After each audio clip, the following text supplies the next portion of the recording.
Hey guys, good afternoon and welcome back once again to Answers on Eschatology. My name is Dan Derry and I'm the president of the Institute of Fulfilled Eschatology. We're in the midst of a study on Matthew chapter 24, and today I want to share a couple thoughts with you from verses 6 and 7. So let me read the text and then we'll jump in here. You will be hearing of wars and rumors of wars. See that you are not frightened, for these things must take place. But that is not the end.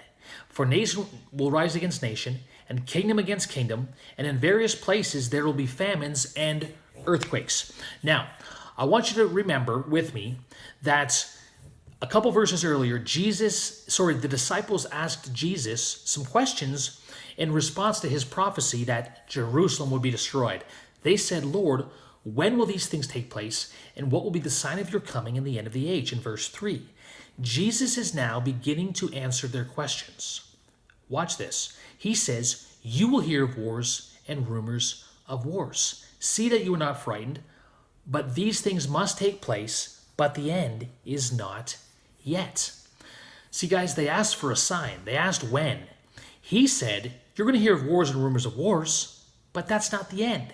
In other words, that's not the sign. Are you with me, guys? And notice the audience relevance in this, guys, as well. He said, you will hear of wars and rumors of wars, because they asked him for the sign and for the time. Okay?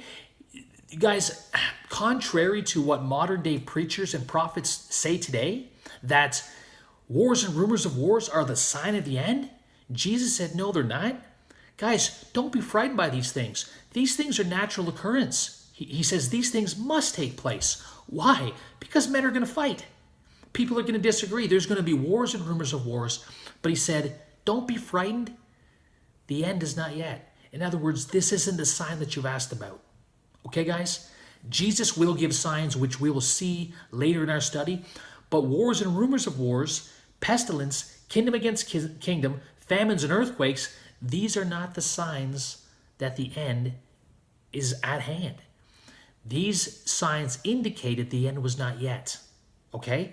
And let's keep in mind, this isn't an end in our future. This is the end of the age. The end of the old covenant age, which was represented by the temple. Now, what I want to do, I don't think I have to do this, but I'm going to do it anyway. I'm going to show you a couple historical references and quotations that show us that there was in fact wars and rumors of wars in those days, and we have record of them. Okay? Now, of course there have been. There will be forever as well. But we don't have to look to our day for this fulfillment. It was fulfilled in their generation. Listen to what John Bray says in his book, Matthew chapter 24, fulfilled, and in page 26. In AD 40, there was disturbance at Mesopotamia, which Josephus says caused the deaths of more than 50,000 people. In AD 49, a tumult at Jerusalem at the time of the Passover resulted in 10 to 20,000 deaths. At Caesarea, contentions between Jewish people and other inhabitants resulted in over 20,000 Jews being killed. As Jews moved elsewhere, over 20,000 were destroyed by Syrians. At Scythopolis, over 13,000 Jews were killed. Thousands were killed in other places, and at Alexandria, 50,000 were killed. At Damascus, 10,000 were killed in one day alone. Guys, wars, rumors of wars. Nation rising against nation, kingdom against kingdom. This was fulfilled in the first century, guys. Time and time, over and over again. Now watch this. Verse 27, nation will rise against nation, kingdom against kingdom, and in various places there will be famines and earthquakes. Now, are there famines and earthquakes in our day? Absolutely. But once again, Jesus is telling his disciples, guys, these things are going to happen, but the end is not yet. This is not the sign that you've asked about. This is not the sign of the end of the old covenant age that would usher in the kingdom. Okay, guys? Now watch this. Again, in page 27 of John Bray's book, Matthew 24 fulfilled, this is what he says, and he quotes Acts 11:28 right here.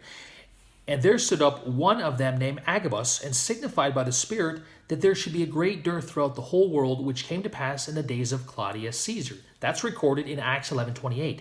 And this is what Josephus and Eusebius mention this famine as well. Listen to what John Bray says in his book. This famine was mentioned by Josephus and Eusebius. Eusebius said that right after the impostor Theudius was killed. Now this Theudius, which we saw in the last video, was the false Christ that Gamaliel mentioned in Acts chapter 25 when the apostles were being brought before the Sanhedrin for preaching in Jesus' name. He made reference to a Theudius who rose up and led many astray. And Josephus says about this Theudius that he came 12 years after Christ. Okay? So this is the context. He says this famine happened right after the impostor Theudius was killed, that the great famine took place in Judea, in which Queen Helen at great expense bought corn from Egypt and distributed it among those in want. Eusebius, page 85. Historically fulfilled, guys, famine. There were also a famine in Rome and in parts of Italy, which began on the first year of the reign of Claudius and lasted until the next. Another famine in the same region was mentioned by Tacitus and Eusebius in the 10th or 11th year of Claudius. Now look at this concerning pestilence. In AD 40, there was a pestilence at Babylon in which Jews suffered. In AD 60, there was much death at Rome on account of pestilence. Josephus told about Niger being killed by the Jewish zealots and how famine and pestilence upon them was brought about. Newton, page 385. He's quoting Newton. Concerning earthquakes in diverse places. Listen, earthquakes did occur at Crete, in Smyrna, in Miletus, at Chios, at Asmos, at Rome, at Epimea, at Laodicea, which city was overthrown, as were likewise Hierapolis and Colossae, at Campania in the year 62 or 63, and at Rome in Judea. These earthquakes did not prove the end was imminent. Contrariwise, as Jesus said, all of those things prove that the end is not yet. Verse 6. Guys, the fact that there have been wars, rumors of wars, earthquakes, pestilences, famines, the world over, doesn't mean the end is near in every generation. The end is not near today. As we have already shown you, Jesus said that the end of the age would be fulfilled in his generation, Matthew 24:34. And guys, his disciples, upon hearing Jesus pronounce judgment upon Jerusalem, destruction upon their city, they asked for a sign. They said, when will these things be, and what will be the sign of your coming in the end of the age? The end of the Jewish age, guys. And Jesus begins to tell them, don't be deceived. Many deceivers are going to come in and try to subvert what I've said, to try to, preach against the gospel of the kingdom. They're going to try to tell you that Jerusalem's not going to be destroyed, that the end of the age is not near, that the kingdom is not going to be established. He says, don't believe them. And then he says, listen, there's going to be wars and rumors of wars, all these things, pestilence, famines, earthquakes in diverse places. But he said, that's not the sign, guys. You've asked me a question. I'm going to give you a sign of the end of the age and the sign of my coming. But this is not the sign. These things must take place, but the end is not yet. And guys, people today, our generation so desperately needs to hear the words of Jesus. That's not the sign of the end. Those things were not the sign of the end. Jesus will give signs later, and we'll get to them. But as we close, guys, please understand that Jesus was speaking to his first century generation. He told them that they would hear of wars and rumors of wars. These pestilence and famines would come upon them. They did. History bears it out. We don't need to look to our days or our future to fulfill these words of Jesus. They happened upon, in his generation, to his disciples, whom he warned them that they would come upon, who he told them that they would come upon. All right, guys? So listen, as we dig into Matthew 4, just keep in mind always the audience relevance of this entire chapter. Wars, rumors of wars, pestilence. Yeah, man, those things are here today, but it doesn't signal the end of the age. It signaled the end of the age for that generation, which came to pass in AD 70 at the destruction of Jerusalem and the coming of the Son of Man. We'll pick it up next time, guys. Thanks for tuning in, and we'll see you soon on Answers on Eschatology.